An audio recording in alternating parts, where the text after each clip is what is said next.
We are assessing lightweighting because we think there are three changes in the market. Tractors and trailers are getting heavier, the freight is getting denser, and they are packaging more pallets per trailer. And third, the new powertrains, primarily electrification, are very heavy. In this study, we focused on three categories of trucks. You have the bulk hauler, which is very weight sensitive, and they will pay a lot to cut weight.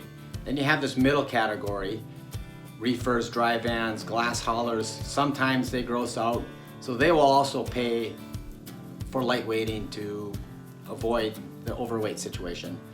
Most of the market is the dry van, generally will not pay for lightweighting.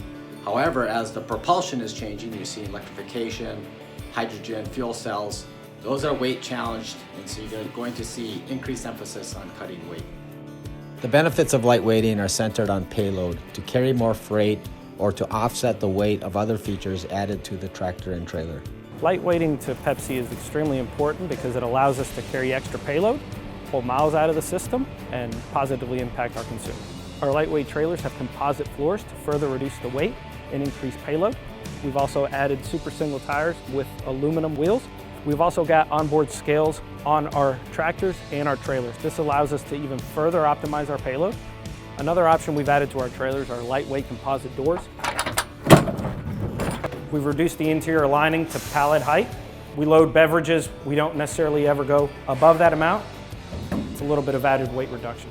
Lowering the weight of the truck, you can add more aerodynamics, you can add deflectors, you can add shields, you can add fairings, you can add APUs, all that help the overall efficiency of that truck. When you shorten the wheelbase of your vehicle, you can take out up to 5 pounds per inch of wheelbase you shorten.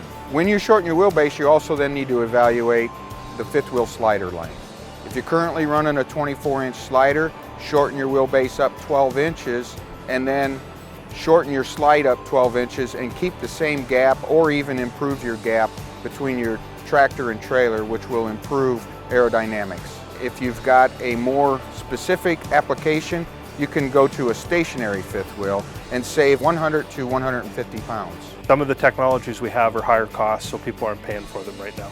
And I think that as we move future here and we can get more out of it, if we can prove that the aerodynamics and the pieces we can add will outperform the payment for the technologies to lower the weight of the truck, they will start to take off a bit more.